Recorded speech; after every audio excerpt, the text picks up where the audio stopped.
Welcome to another installment of 5 questions about the Utah Utes. To recap, the Utes are coming off a 26-10 win over Michigan.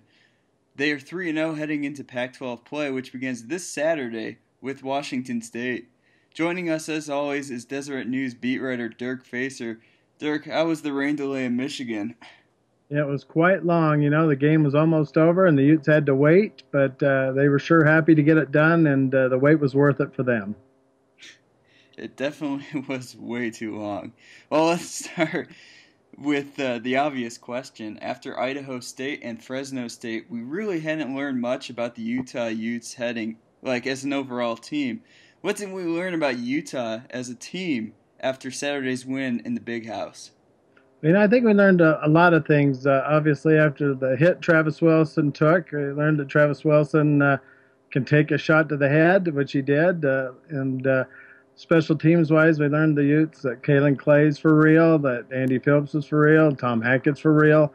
And on defense, the Wolverines didn't get into the red zone. We learned that Utah's defense is for real. So I think we learned a lot of things on all three aspects, that this team is deeper and more solid than they were a year ago.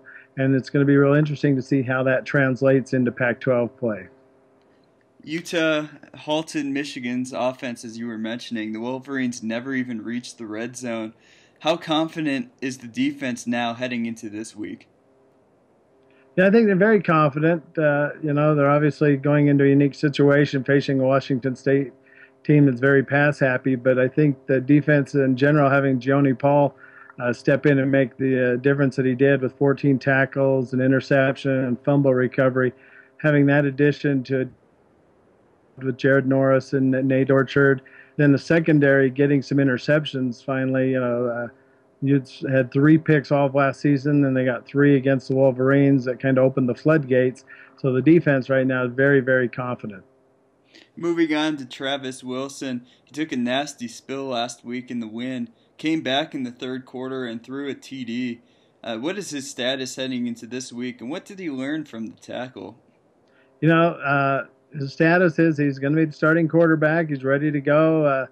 The Utes, and especially Travis Wilson, fortunate that there was not a more severe injury. I watched the replay of that, and it's hard to imagine that the only thing was a laceration inside his nose and some carpet burns on his face. That was about it. He looks like Rocky Balboa a little bit, but he survived it. And the lesson he learned was to not take chances like that, not to dive forward for extra yardage, to take better care of himself. And I think his face says it all. I think when he looks in the mirror, he realizes that. And I know the coaches reminded him of that he just needs to be careful and be a little more conservative in that. But on the other hand, he's an aggressive football player. He showed that. He has no fear about that intracranial artery injury that kept him out of the last couple of games last season.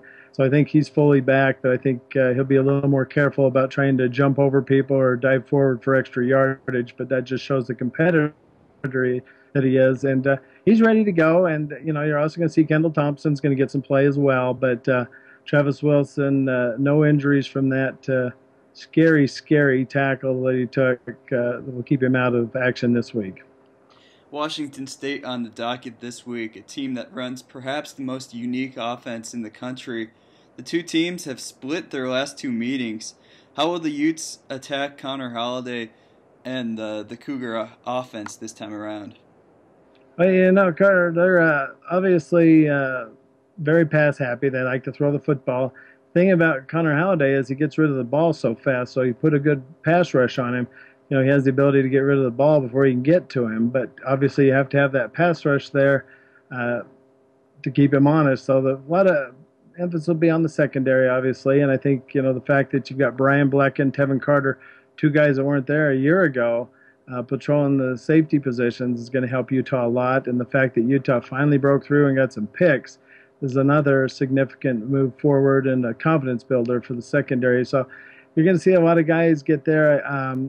Talked to Jason Faneca yesterday at the press conference, and he indicated that one of the things the Utes need to do is they need to hit these receivers, at the line of scrimmage and out in the flat, and just not let guys just be wide open and let Connor Halliday throw the ball to him. So there's got to be a lot of physical play out there, and they don't run the ball well. But last year, when you're defense is really emphasizing pass defense.